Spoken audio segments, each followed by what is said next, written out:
to a position inside the computer's, quote, black box, quote, where no one can see what is happening.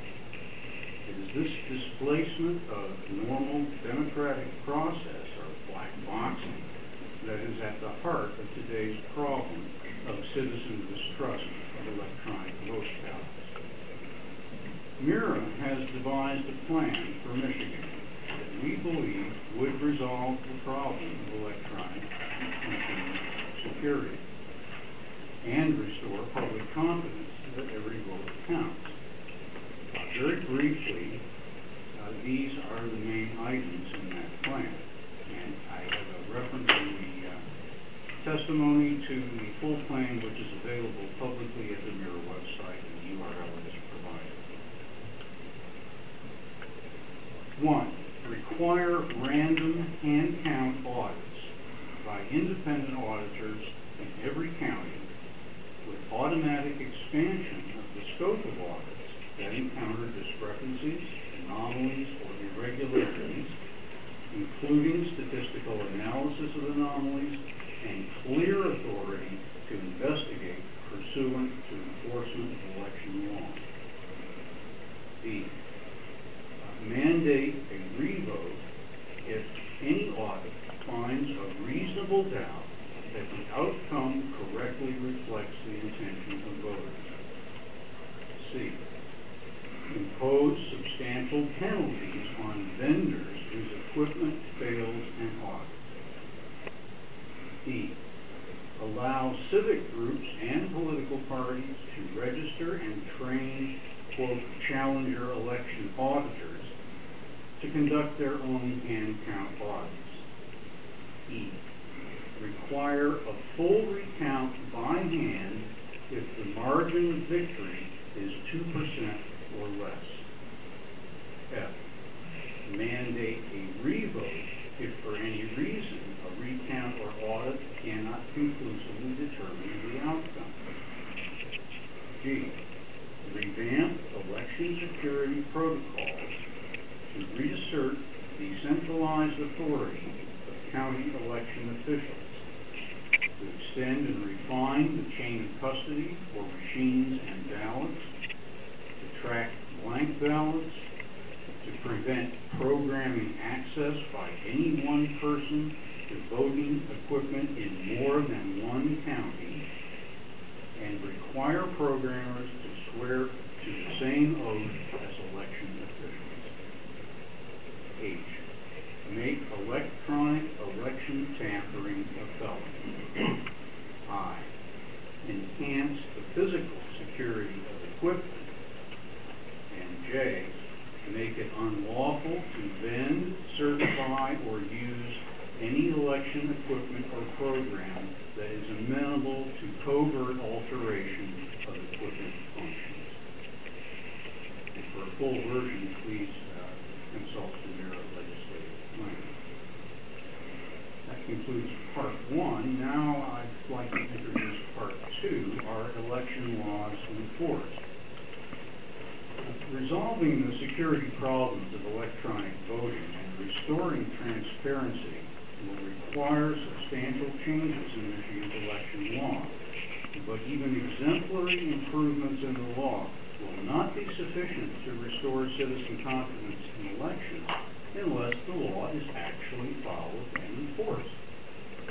Since MERA's inception last June, we have encountered overwhelming evidence that our election laws in Michigan are widely ignored and rarely enforced, except for partisan purposes, such as a recount to overturn an election. One of our members, and the current MERA treasurer, Mr. Pat Foster, has personally observed several cases that illustrate the failure to allow public oversight of vote counting. This right to observe counting is provided, we believe, by Michigan law. Some citations are given in the testimony. Mr. Foster, on 2 other occasions, did conduct a hand count audit of one race in a few precincts with disturbing results. We will now describe his findings. Thank you very much, Bill. Senators, I am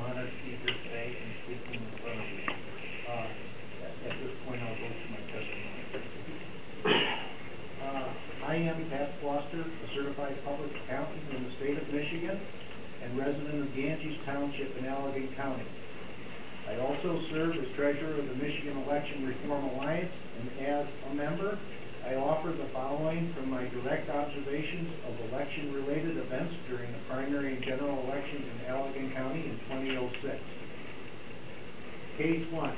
During the August 8th primary, I was involved with a group of citizens that sought to recall the township board in Lee Township. The initial election results indicated that a supervisor and trustee were both recalled and 3 board members were not. There was a recount requested, and I was part of the recount group. During the recount process, the Board of Election Canvassers of Allegheny County indicated their intention to use one of the electronic tallying machines to total the ballots. One of the same machines that had been used to count the ballots originally at the precinct level. One of the recall group, Eva Tice, read to the Board of Canvassers a portion of Michigan law, which is cited at the bottom, MCL 168.7231G, which states quite clearly, quote, examine without handling each ballot as it is being counted, end of quote. The Board of Canvassers denied this right and prevented the recall group from observing the ballots as they were fed into the electronic tally machine. The episode was recorded on videotape. Case 2. After the November 7th general election, a group consisting of 2 candidates, myself and Karen Wellman, election challengers Roy Abear, attorney, Al Wiener, and Bonnie Wilkins, MERA Testimony Township Hall, and made a request to the Township Clerk Julie Colley to physically count the ballots as provided for under Michigan law. Again, the same section is cited.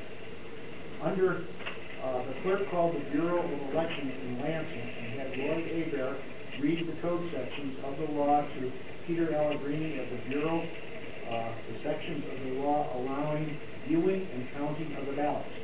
Nevertheless, we were still denied the right to look at the ballots. The episode was recorded on videotape. 2 criminal complaints were filed by myself and Ira Deemer with the State Police Department in Wayland regarding these incidents. The complaint cited the election laws that we believe were violated and referred to the videotape evidence available. To date, we have received no answer to those complaints. Case 3. On December 7th, 2006, I was part of a group involved in recounting the state representative's race in Kalamazoo. With the group's permission, I recounted at that time the Secretary of State's race in 3 precincts. These were my recorded results. Precinct 4, hand count 1, 162 for incumbent. Hand count 2, 161 for incumbent. I was off by 1. Actual votes to the incumbent by machine tally was 168. Difference, 6 or 3.6%. Precinct 15, hand count 97 for incumbent. Machine count 100 for incumbent. Difference, 3 or 3%. Precinct 5, hand count 254 for incumbent. Machine count 268 for incumbent. Difference, 14 or 5.2%. In every case, the difference was in the favor of the incumbent. Case 4. On December 8th, I was a member of a recount group in Allegheny County on behalf of Eva Tice, candidate for the Lee Township trustee. Again, I recounted the Secretary of State's race in this precinct. The result of the hand count of the paper ballot was 435 for the incumbent. The machine totaled 450 votes for the incumbent, a difference of 15 votes or 3.3% of the total. I also observed and noted at the time that at least 50 ballots had been voted by using a printer of some sort to mark the vote on the paper ballot.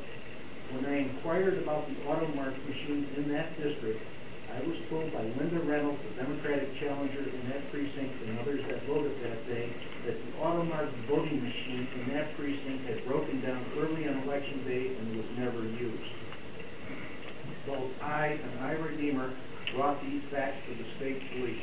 There has been no indication since of any action taken on this complaint.